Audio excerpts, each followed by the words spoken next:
Hey everyone, Mr. Happy here, and in this video I want to talk about a game that I got to play recently called Moonlighter. Now this game is an action RPG with roguelite elements where you not only go into randomly generated dungeons in order to find tons of loot and defeat bosses, but you also manage an item shop where you have to rebuild a town that's just kind of lost its way after recent events, which I'll let you experience for yourself firsthand when you actually play the game.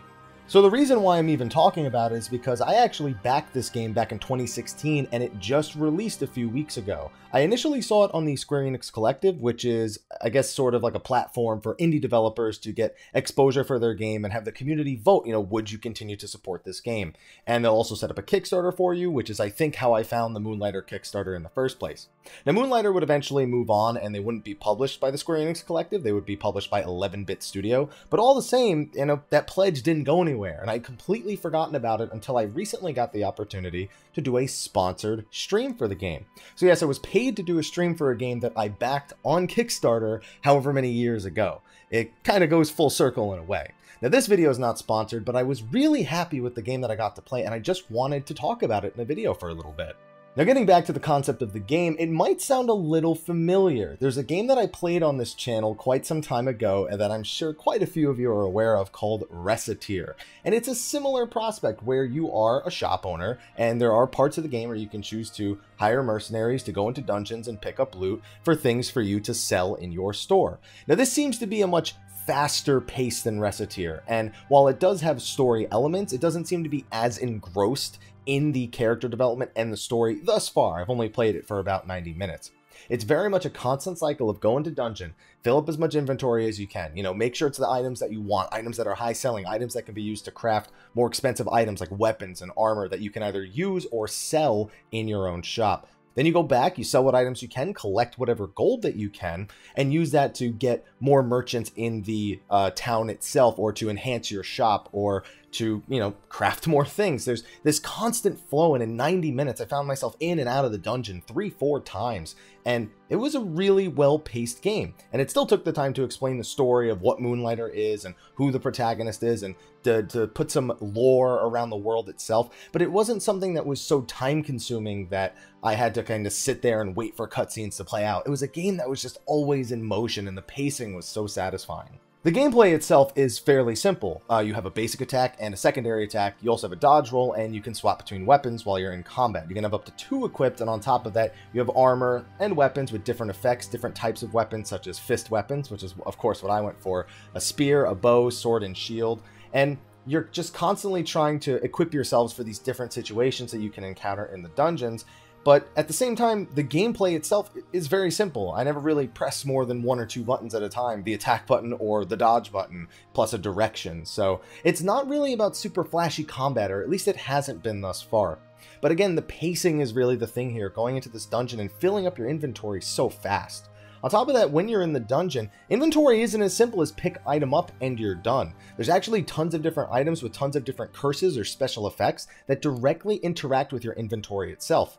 For example, I got an unappraised item that I wouldn't know what it actually was until I left the dungeon. So I'm taking a gamble by taking that item in one of my inventory slots that it could be something really valuable or something completely worthless, and it's taking up a spot that could be used for something more consistent.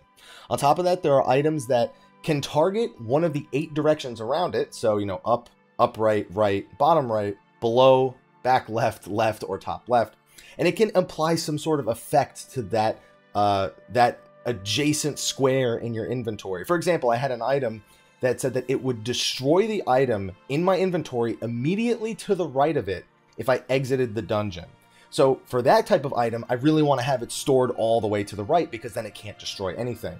Then there were items that could only be stored either on the top or bottom row or on the very left or very right row of my inventory. So there's this constant item management that's very satisfying to get right and makes inventory an interesting thing, which I don't think I've ever said in the games where I hoard everything and wish that maybe there weren't as many items for me to be hoarding. Once I got back to town to actually sell the items, it was also a very fast-paced experience. You wouldn't expect being a shop owner to be a fast-paced experience, but especially early on, basically the people who come into your store, when they look at the price of an item, they'll give you some sort of emoji to let you know how they feel about the price of it.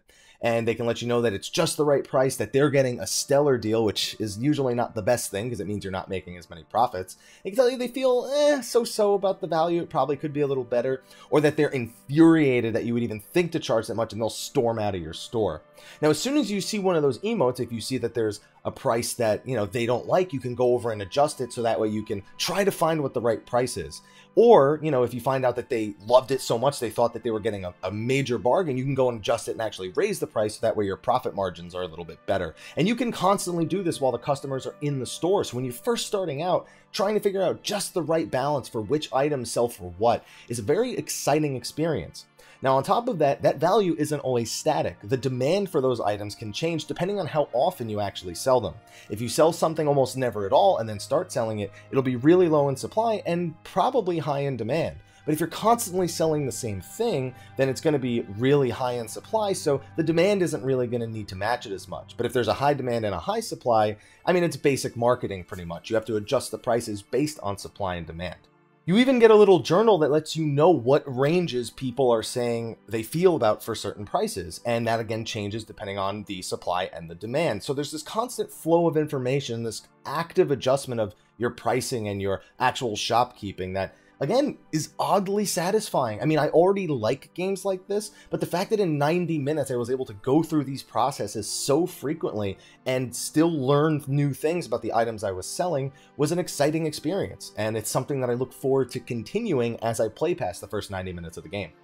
Now, there's a whole lot more to it. Obviously, I said you could hire more merchants for your town, weapons, potions, on top of enhancing your store, making it so you have more slots available, maybe putting a bargain bin where you can have items that are for sale for a lower price. And there's all sorts of different things that you can do, and ultimately raising up your town and working through the game's 4 dungeons before taking on the one final door, which is the final dungeon of the game. But I just wanted to do this video because it's rare that I try new games all too frequently. I'm usually a little bit scared to try new games unless there's some sort of incentive. And in this case, the incentive was indeed a paid stream for a game I'd happened to back on Kickstarter anyway. To be so pleasantly surprised by a game like this, it's just something I felt was worth sharing.